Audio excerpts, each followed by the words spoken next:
तेणु जोई करिवो केमिति ना खंडिया घर भेंडिया बर हस माडू थाई कर कर कोठा घर बुढ़ा बर लुह झरु थाई झर झर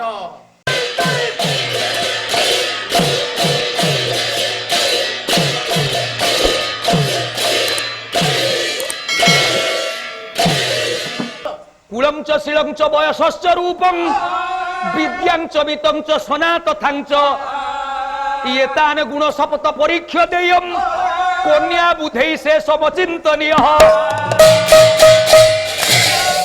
दक्ष प्रजापति कहले देख झियो मोर बड़ त्रुटि हो जाइछि तू ठीक कहिचु मु देखिकि न देइछि कुलंच शिलंच वयसश्च रूपं प्रथमे जोई करिया को गले आगो कुल देखिबे ए मां माने लक्ष्य कर एटा होची प्रथम काम आगर कोन माने जोई देखिबा को गले ताकर लक्षण देखिबा दरकार। प्रथम लक्षण हैला कुल कुल कहिले कोन बुझुचु गोटे नदी कुल रहितिबा दरकार भल पाहाच पत्थर पड़िथबो आम जियो साबेनी मारी हेई गोड़ हाथ मछि होगा दे। अरे मूर्ख कुल कहिले वंश उपयुक्त वंशर कि नहीं तमे देखिबो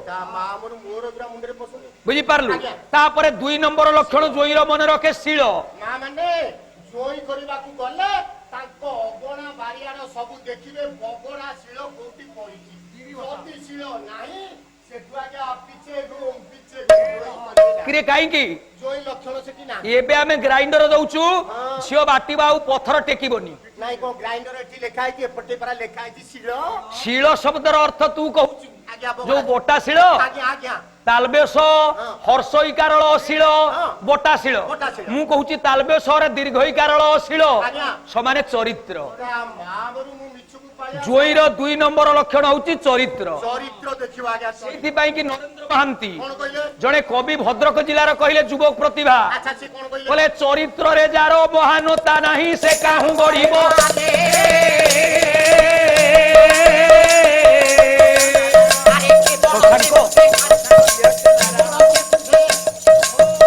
केवल से बुझे निमिषक सुख खाली भावनार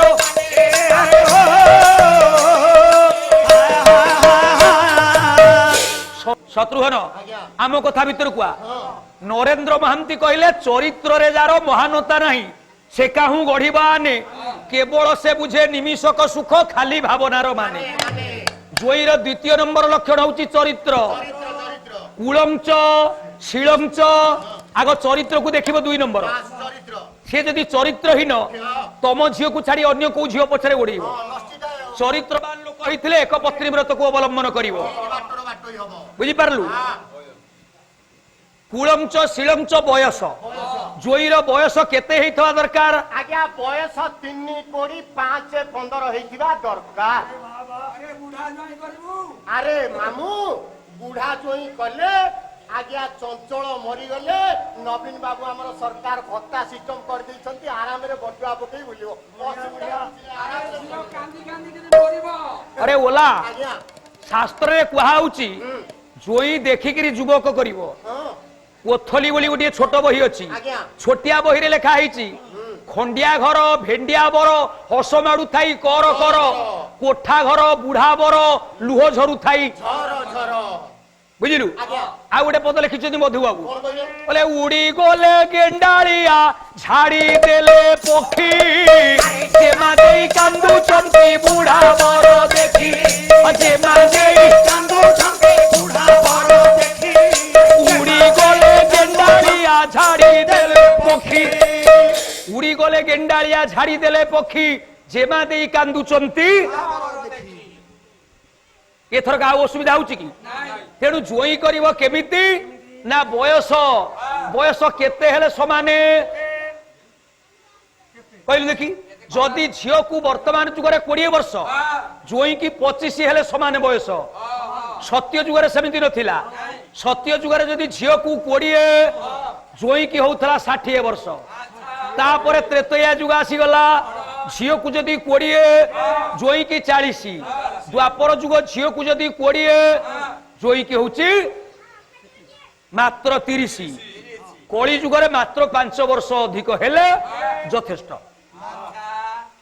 झियो 20 को जोई 25 ये कथा डाक्तरखाना कांथरे भी लिखा है ବୁଝିପାରିଲୁ 20 ରୁ କମ ରେ ବାହାଘର କଲେ ତୁ ବି ଜେଲ ରେ ପଶିବୁ 18 ବର୍ଷ ମୋଟାମୋଟି ରଖିଛୁ ବୁଝିଗଲା ତେବେ କଥା ହଉଛି କୁଳଞ୍ଚ ଶିଳଞ୍ଚ ବୟସଶ୍ଚ ରୂପଂ ବିଦ୍ୟାଞ୍ଚ ବିତଞ୍ଚ ପ୍ରଥମେ ଜୋଇ ପାଠ ପଢିଛି ନା ନାଇଁ ଦେଖିବ ନା କାହିଁକି ପାଠ ଦେଖିବ କଣ ଚାକିରି କରିବା ପାଇଁ ଦୁଇ ଦୁଇ ନେତ୍ର ସକଳ ଜନ ଦୁଇ ନେତ୍ର ସକଳ ଜନ ଆଉ ଦେଖ ବିଦ୍ୟାବନ୍ତ ତ୍ରୟ ଦେଖ ବିଦ୍ୟାବନ୍ତ ତ୍ରୟ ଲୋଚନ ବୋଲେ ଧର୍ମ ଥିବା ଲୋକର ଚାରି ଆଖି ଲୋକର ଚାରି ଆଖି ଧର୍ମରୁ ଅଧିକେ ଜ୍ଞାନୀ କୁ ଲେଖି ଧର୍ମରୁ ଅଧିକେ ଜ୍ଞାନୀକୁ ଲେଖି ସବୁ ଲୋକଙ୍କର ଦୁଇଟି ଚରମ ଆଖି ଯେ ବିଦ୍ୟା ପଢିଲା ତାର 3 ନମ୍ବର ଆଖି ବିଦ୍ୟା ହଉଛି ଏକ ଆଖି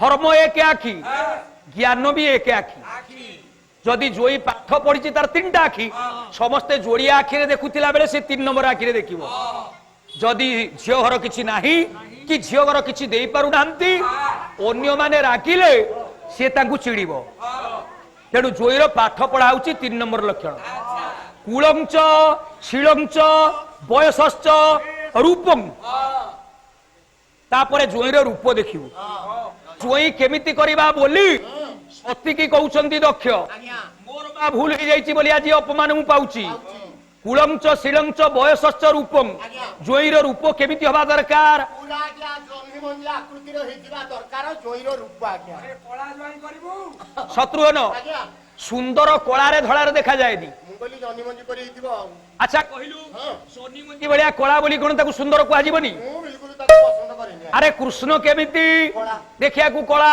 ଆଜ୍ଞା। ତାଙ୍କ ସ୍ତ୍ରୀ ରାଧା ହେଲେ ଧଳା ରାଧା ଗୋରି ଆଉ ଆଚ୍ଛା କହିଲୁ ଦେଖିବାକୁ ଶିବ କେମିତି ପୁରା କର୍ପୂର ଗୌରବ କର୍ପୂର ଗୌରମ ଆଜ୍ଞା। ତାଙ୍କ ସ୍ତ୍ରୀ କାଳିକା କାଳିକା ଝିଅ କାଳିକା ନା ନାଇଁ କାଳି କାଳି କାଳି ଖାଲି ସେତିକି ନୁହଁ ଆଉ ଚନ୍ଦ୍ର ହଉଛନ୍ତି ପୁଅ ପିଲା ଧଳା ଧଳା। ତାଙ୍କ ସ୍ତ୍ରୀ ରାତ୍ରି ସେ କାଳି ନା ନାଇଁ କାଳି ଅସୁବିଧା ହଉଛି ନାଇଁ ପୁରା ସେଟିଂ ରାମ ଦେଖିବାକୁ ଅତି କଳା କଳା। ତାଙ୍କ ସ୍ତ୍ରୀ ସୀତା ହେଲେ ଗୋରି ଗୋରି ହଉଛି ନା ନାଇଁ ହଉଛି ଇଏ କାଇଁ ହେଇଛି ଏମିତି କହିଲେ କାହିଁକି ଏ ସବୁ ଡିମାଣ୍ଡ ଟଙ୍କା ଲୋଭରେ ଏମିତି ସବୁ ହେଇଛି ଆଜ୍ଞା ଆଉ କାଇଁ ମନକୁ ହେଇଛି ଆଜ୍ଞା ଟଙ୍କା ଲୋଭରେ ନୁହରେ ଆଉ କଣ ସୁନ୍ଦରର ଘର କୋଉଠି କହିଲୁ ସୁନ୍ଦରର ଘର ହଉଛି ଆଜ୍ଞା ଏ ଯୋଉ ଫରୁଆ ଭିତରେ ସେଇଟା ସିନ୍ଦୁର ମୁଁ କହୁଛି ସୁନ୍ଦର ଆରେ ସୁନ୍ଦର ଆଜ୍ଞା ଚନ୍ଦନପୁର ପାଖେ ସେ ଗାଁ ଆଜ୍ଞା ଚନ୍ଦନପୁର ସେଇଟା ଗାଁର ନାଁ ମୁଁ ତତେ ପଚାରୁନି ଆଜ୍ଞା ଭୁଲ ହଉଛି ମୋର ସୁନ୍ଦରର ଘର କୋଉଠି ଆଜ୍ଞା। ତାର ଉତ୍ତର ହଉଛି ଅସୁନ୍ଦର ଭିତରେ ମାନେ ଅସୁନ୍ଦର ଭିତରେ ସୁନ୍ଦରଙ୍କ ଘର କିଏ କହିବେ କହିବେ ଯେ ଗଙ୍ଗାଧର ମେହେର ଆଚ୍ଛା କହିଲେ ସୁନ୍ଦର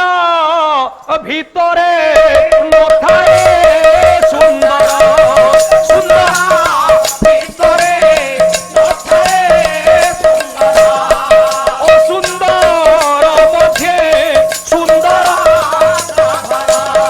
ଓ ସୁନ୍ଦର ମତେ ସୁନ୍ଦର କହରା ଆମେ ଗଣେଶ ପୂଜା ଯେତେବେଳେ ପୁରୋହିତ କରିବେ କଣ ପଢିବେ ଖରବଂ ସ୍ଥୂଳତନୁ ଗଜେନ୍ଦ୍ର ବଦନମ୍ ଲମ୍ବୋଦରମ୍ ତା ତଳେ ଲେଖା ହେଇଛି ସୁନ୍ଦର ଲୋକଟା ଅତି ଛୋଟିଆ ହେଇଥିବ ଆଜ୍ଞା। ଆରେ ଡେଙ୍ଗା ଲୋକ ହେଲେ ବଡ ପେଟ ଚଳିଯିବ ବଡ ପେଟ ହବ ପୁଣି ପେଟଟା ଗୋଲିଆ ହେଲେ ସିନା ସୁନ୍ଦର ଆଜ୍ଞା। ତାଙ୍କର ଶିଳୁକୁଆ ଭଳିଆ ଲମ୍ବାଳିଆ ଲମ୍ବାଳିଆ ପେଟ ଖରବଂ ହଁ। ସ୍ଥୂଳତନୁ ହଁ। ଗଜେନ୍ଦ୍ର ବଦନମ୍ ଆଜ୍ଞା। ମୁହଁଟା ମଣିଷ ପରି ନୁହେଁ ହାତୀ ପରି ହାତୀ ପରି ସେ ହାତୀର ଯୋଡାଏ ଦାନ୍ତରୁ ଆଜ୍ଞା। ଗୋଟାଏ ଦାନ୍ତକୁ ପିଟିକିରି ଭାଙ୍ଗି ଦେଇଛି କିଏ ଆଜ୍ଞା ଖଣ୍ଡେ ଭାଙ୍ଗିକିରି ଯାଇଛି ଆଜ୍ଞା। ପରଶୁରାମ ବାଡେଇକିରି ଭାଙ୍ଗିଦେଲେ ବାଃ। ଗଣେଶଙ୍କ ସହିତ ଯୁଦ୍ଧ କରିକିରି ଆଜ୍ଞା। ଶିବଙ୍କ ବଡ ପୁଅ ସିଏ ହଁ। ବୁଝିପାରିଲ ଆଜ୍ଞା। ତା ମାନେ ଏକଦନ୍ତଂ ମହାକାୟ ହଁ। ତା ତଳେ ଲେଖା ହେଇଛି ସୁନ୍ଦରମ୍ ଆରେ ସେଇଟା ପେଣ୍ଟିଂ ଓଳମାଳ ହେଇଛି ସେଠି ଅସୁନ୍ଦର ଲେଖା ହେବା କଥା ଅସୁନ୍ଦର ସେଠି ସୁନ୍ଦର ଲେଖା ହେଇଛି ପେଣ୍ଟିଂ ଓଳମାଳ ଆଜ୍ଞା ସେମିତି ତୁ କହିଲେ ଚଳିବନି ଆଉ କଣ ମ? କାହିଁକି ଆମେ ତାଙ୍କୁ ସୁନ୍ଦର ବୋଲି କହିଛୁ ତାହେଲେ କାହିଁକି ଆଚ୍ଛା ଜଗନ୍ନାଥଙ୍କର ହାତ ଅଛି ନାଇଁ। ଗୋଡ ଅଛି ନାଇଁ। ନାକ ଅଛି ନାଇଁ। କିଛି ନାହିଁ ନା। ତାଙ୍କୁ ଆମେ କେମିତି କହିଛୁ କଣ କହିଛି କୋଟି କନ୍ଦର୍ପକୁ ଜିଣି ଯାଇଛି ଯାହାଙ୍କର ରୂପ ବାବାରେ। ସୁଭଦ୍ରା ପରିଣୟରେ ଭଞ୍ଜ ଲେଖିଛନ୍ତି ସ୍ୱଭାବେ ସେ ହସ୍ତପଦ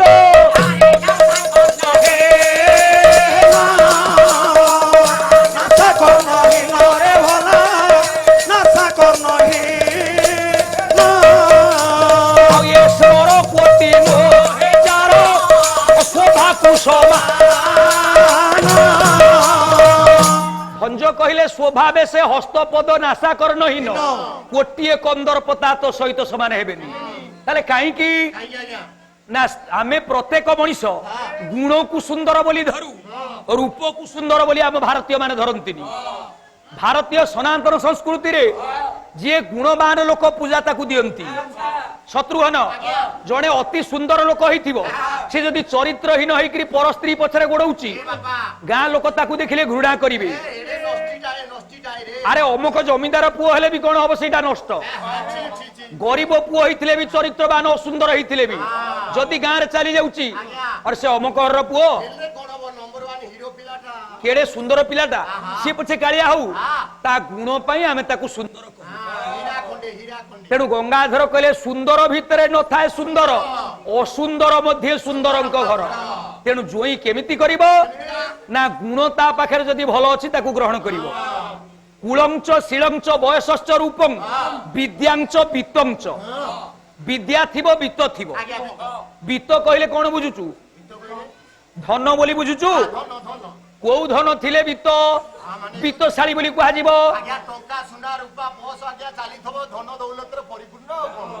ଏଇଆକୁ କହିବୁ ବଡ ଧନୀ ବୋଲି? ଆଚ୍ଛା କହିଲୁ ଓଡିଶାର ବଡ ଧନୀ କିଏ? ମହିମା ମିଶ୍ର, ବୁଝିଲୁ? ତାପରେ ଆମ ଭାରତରେ ବଡ ଧନୀ କିଏ କହିଲୁ? ଯୋଉ ମୁକେଶ ଅମ୍ବାନୀ। ଆଚ୍ଛା ବିଶ୍ୱରେ ବଡ ଧନୀ କିଏ କହିଲୁ? ଆମେରିକାର ବିଲ୍ ଗେଟ୍, ବୁଝିଲୁ? ସେକେଣ୍ଡ ଭିତରେ ଯଦି ତାର $1,00,000 ହଜିଯାଏ, ସେ ତାକୁ ଅନେଇବନି, ଗାଡି ଚଢିକିରି ପଳେଇବ। ପଇସା ପଛେ ସେମିତି ଡଲାର ତାର ପଡିଥିବ, ସେଇ ସମୟ ଭିତରେ ସେ $10 କମେଇ ଦବ। ଏଇଭଳିଆ ଧନୀ, ତାକୁ କୁହାଯିବ ପ୍ରକୃତରେ ବିଶ୍ୱର ଧନୀ। ଆମ ଓଡିଆ ଭାଗବତରେ ଜଗନ୍ନାଥ ଦାସ କହିଲେ ଧନୀ କିଏ? କହିଲେ ଯେ ଥାଏ ଇଷ୍ଟ ଧର୍ମ ପାଳି, ଧନାঢ୍ୟ ତାକୁ ଧନାঢ୍ୟ ତାକୁ ଏବେ ବୋଲି, ଯେ ଥାଏ ଇଷ୍ଟ ଧର୍ମ ପାଳି। ମାନବୀୟ ମୂଲ୍ୟବୋଧକୁ ଯୋଉ ଲୋକ ପାଳନ କରିଛି ସେଇ ହଉଛି ଏ ସଂସାରରେ ଧନୀ। ଶତ୍ରୁଘ୍ନ ତାହେଲେ ଭାଗବତ ଆମର କଣ ଶିକ୍ଷା ଦେଲେ କହିଲେ? ଟଙ୍କାକୁ ଧନ ବୋଲି? ଆହୁରି ଗୋଟାଏ ଜାଗାରେ ଲେଖା ଅଛି 10ମ ସ୍କନ୍ଧରେ, କହିଲେ ଧନାঢ୍ୟ ବୋଲାଏ ଶୟରେ, যে ইষ্ট ধর্ম প্রতি যে ইষ্ট ধর্ম প্রতিপালে ধনাঢ্য ବୋଲାଏ ଶୟଳେ। দরিদ্র কিଏ? শাস্ত্রে দরিদ্র দেখন্তু ভিকারি কি নুহ, ধন চিন্তা দরিদ্র লক্ষণ। শাস্ত্রে দরিদ্র কিଏ না যে ধন পছরে গোড়েইছি। ଯିଏ গরিবକୁ ଆମେ দরিদ্র কইପାରିবা কি? তার যদি ধন চিন্তা ନାହିଁ, ধন চিন্তা সমানে দরিদ্র। কিন্তু সেই লোক হচ্ছে দুনিয়ারে ধনী যে ধন চিন্তাକୁ ছাড়ি মানবীয় মূল্যবোধକୁ বঞ্চাই রখিছি, যে ইষ্ট ধর্ম প্রতিপালন করিছি। সেমতিয়া জোই তুমি দেখিব। কুলঞ্চ শিলঞ্চ বয়সশ্চ রূপং বিদ্যাঞ্চ বিতঞ্চ সোনা তথাঞ্চ। জোইর 7 নম্বর লক্ষণ সোনা। আজ্ঞা জোই খোঁজিବାକୁ ଯିବେ, তা ঘর দ্বারা সমস্ত পরিবারକୁ পচারিবে, জোইর না যদি সোনা রইଥିବ সেটু আজ্ঞা পছই পছই আসিবে। সোনা খোঁজি খোঁজি করিবে জোইর না। আরে মূর্খ, জোইর 6টি লক্ষণ, আউ গোটিয়ে লক্ষণ তা বাপাকু দেখিব বলি কুহাইছে। তা বাপাকু কোন 7টা লক্ষণରୁ ଗୋଟାଏ ହେଲେ ବାପାକୁ ଦେଖିବ। মানে তো জোই করিବାକୁ જો তা বাপাকু কাହିଁକି ଦେଖିବ? জোই କରିବାକୁ গলে কোন বাপাକୁ ଦେଖିବ। কোন জোই খোঁজিବାକୁ ଯିବ না তা বাপাকু ଦେଖିବାକୁ ଯିବ? যদি ବୋହୁ ଖୋଜିବାକୁ ଯିବ কাহাକୁ ଦେଖିବ? ତା ବୋଉକୁ ଦେଖିବ। মা গরি আরে মূর্খ, আলু বাইগণ পরিবা যাহা মা ঘরণী তা ঝিওকু বরিবা। কেমিতি কি আসেনি? লোক কথারে কেমিতি শিক্ষা আছে দেখ। আজ্ঞা সেটি তা বউকু যদি ন দেখিব, সে অঘরণী হইতব, 6 তিন্ডু ঝিও 9 তুন্ডি এ বউ ঘরকু ভাঙ্গিকিরি নষ্ট করদব। ওলারে বাবা। সেইতিপাই বহু দেখিয়াকু গলে আজ্ঞা তা বউকু দেখিব। মাকু সেমতি জোই করিয়াকু গলে তা বাপাকু দেখিব। বাপাকু কাহিଁକି ଦେଖିବ? বাপা যদি চরিত্রবান মনিষ, তম ঝিওকু যদি জোই বাড়াইলা, সে কইব রে মূর্খ, তু তো আজি যাই বুলুচু, মো বহু বসিকিরি খাইলে তোর কোন ଅଛି? তু কিয়ে তাকু বাড়িয়াকু? কোন পশু চইরে? আউ যদি বাপা তার নষ্ট হইথব, কোন করিব? সিধা কইবারে বাড়া তাকু মারদবা আউ ডাণিয়া। আরে কোন দিবাড়ি পকতুলে সাবಳ আনুনু ঠিয়া হইয়া বাপ পুଅ। শত্রুঘ্ন সেইথিপাই কি গোটিয়ে লক্ষণ রখিলু জোইর সোনা। সোনা সোনা অর্থ বাপা। কুলঞ্চ শিলঞ্চ বয়সশ্চ রূপং বিদ্যাঞ্চ বিতঞ্চ সনাতনা এতান গুণ সপ্ত পরীক্ষতেয়ম কন্যা বুধেই শেষম চিন্তনীয় সেই হচ্ছে প্রকৃতরে পণ্ডিত আজ্ঞা। 7টি লক্ষণ দেখি যে জয়ী করে জমা ঝিও ঘরକୁ ନ ଗଲେ ବି କଣ ହବ ଝିଅ ଗୋଡରେ କଣ୍ଟା ବାଜିବନି ଆରାମରେ ଚଳିବ